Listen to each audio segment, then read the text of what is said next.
Assalamualaikum warahmatullahi wabarakatuh. Selamat siang. Topik kita pada siang hari ini adalah penilaian mutu pelayanan kebidanan. Penilaian ini menggunakan observasi.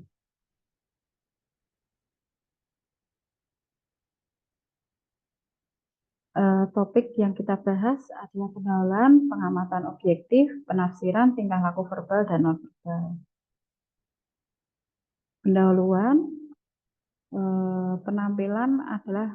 penilaian adalah suatu proses untuk menentukan nilai atau jumlah keberhasilan dari pelaksanaan suatu program yang dicapai, tujuan yang telah ditetapkan. Tercapai tidak tujuannya, perlu penilaian. Pada waktu melakukan penilaian haruslah diingat bahwa penilaian dilakukan pada tahap akhir, sumatif evaluasi, sehingga perhatian hendaknya lebih ditujukan pada unsur keluaran, output-nya dari program menjaga mutu. Dalam hal ini merujuk pada mutu layanan kesehatan yang diselenggarakan. Untuk dapat melakukan penilaian, perlu dipahami standar serta indikator yang digunakan, yakni standar dan indikator yang merujuk pada mutu pelayanan kesehatan. Penilaian dapat ditemukan pada setiap tahap pelaksanaan program dan secara umum penilaian dibedakan menjadi 3 jenis. Penilaian yang dilakukan di awal program, pelaksanaan program, dan di akhir program. Penilaian di awal program, penilaian pada awal yang program yaitu penilaian yang dilakukan pada saat merencanakan suatu program formatif. Tujuan utamanya untuk meyakinkan bahwa perencanaan yang disusun benar-benar sesuai dengan masalah yang ditemukan dan dapat menyelesaikan masalah tersebut. Penilaian yang dimaksud untuk mengukur kesesuaian program dengan masalah atau dibutuhkan masyarakat disebut dengan studi penjajakan kebutuhan. Pada tahap pelaksanaan, penilaian pada tahap pelaksanaan program yakni penilaian saat program sedang dilaksanakan. Tujuan utamanya apa? Untuk mengukur apakah program yang sedang dilaksanakan telah sesuai dengan rencana atau tidak, atau apakah terjadi penyimpangan-penyimpangan yang dapat merugikan ke pencapaian tujuan dari program tersebut. Kemudian pada umumnya ada 2 bentuk penilaian pada tahap pelaksanaan, yaitu pemantauan dan penilaian secara berkala. Penilaian pada tahap akhir program, penilaian ini yaitu penilaian yang dilakukan pada saat program telah selesai dilaksanakan. Tujuan utamanya secara umum dapat dibedakan untuk mengukur keluaran, untuk mengukur dampak yang dihasilkan. Dari kedua macam penilaian akhir ini diketahui bahwa penilaian keluaran lebih mudah daripada penilaian dampak karena ada penilaian yang dampak diperlukan waktu yang lama. Ruang lingkup untuk penilaian secara sederhana dapat dibedakan menjadi 4 kelompok.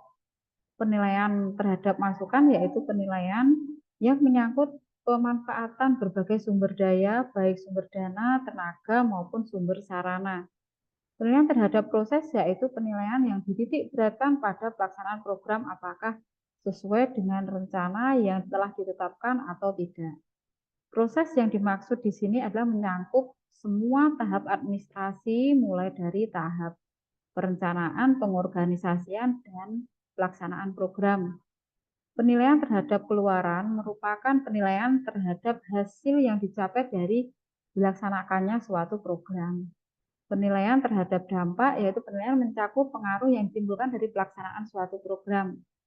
Ini contoh pada pelayanan antenatal care. Pada masukan ada tenaga, sarana, dana. Sedangkan proses adalah mulai dari anamnesa sampai tingkat kepatuhan pasien dalam melaksanakan pelayanan. Dan outcome-nya apa? Terdeteksinya ibu hamil risiko tinggi, rujukan pasien, kepuasan pasien, dan pengetahuan sikap perilaku ibu hamil. Dampaknya apa? Memberikan dampak apa dari antenatal care ini? Turunnya angka kesakitan, turunnya angka kematian ibu. Nah, kita bisa menilai menggunakan teknik observasi. Observasi merupakan teknik pengumpulan data untuk menilai dengan menggunakan indera, tidak hanya dengan mata saja. Mendengar, mencium, mengecap, meraba juga termasuk bentuk dari observasi. Instrumen yang digunakan dalam observasi adalah panduan pengamatan dan lembar pengamatan. Kelebihan di sini dapat membandingkan apakah perkataan sesuai dengan tindakan. Peneliti dapat mempelajari subjek yang tidak memberi kesempatan laporan lisan. Subjek observasi bebas melakukan kegiatan, kemungkinan mengadakan pencatatan secara serempak, penilaian yang lebih banyak. Namun pada teknik observasi ini memiliki beberapa kelemahan. Di antaranya tidak selalu memungkinkan untuk mengamati suatu kejadian spontan. Harus ada persiapan. Kita harus prepare dulu. Yang kedua, tidak menentukan ukuran kuantitas terhadap variabel yang karena hanya dapat menghitung variabel yang kita lihat. Sulit mendapatkan data terutama yang sifatnya rahasia dan memerlukan waktu yang lama. Apabila sasaran penilaian mengetahui bahwa mereka sedang diamati, mereka akan dengan sengaja menimbulkan kesan-kesan yang menyenangkan atau tidak menyenangkan. Jadi sifatnya dibuat-buat. Jadi kalau sedang diobservasi, dia akan menunjukkan yang baik-baik. Subjektivitas dari observer tidak dapat dihindari. Kadang kita terpengaruh karena yang kita nilai adalah teman sejawat atau teman seprofesi sehingga akan mempengaruhi penilaian. Penilaian mutu dengan observasi ini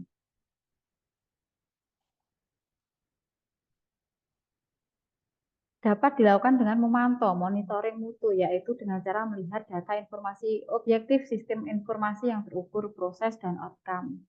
Yang pertama, peer review, tinjauan untuk teman sejawat.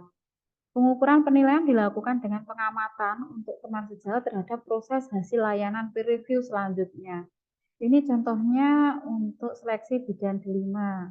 Ada checklist yang harus diisi dan kita peer review kita adalah teman sejawat kita.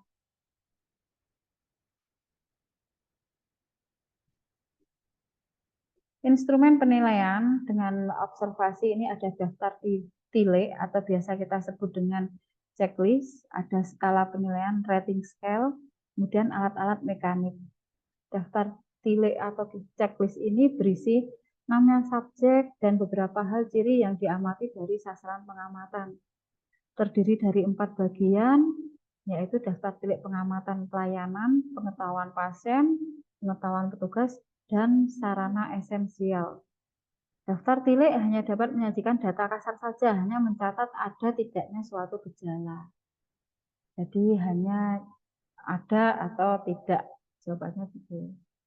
Sedangkan skala penilaian, skala ini berupa daftar berisi ciri-ciri tingkah laku yang dicatat secara bertingkat atau rating scale merupakan alat pengumpulan data untuk menerangkan penggolongan dan menilai seorang suatu gejala. Terima kasih, kita akan bertemu di topik selanjutnya. Assalamualaikum warahmatullahi wabarakatuh.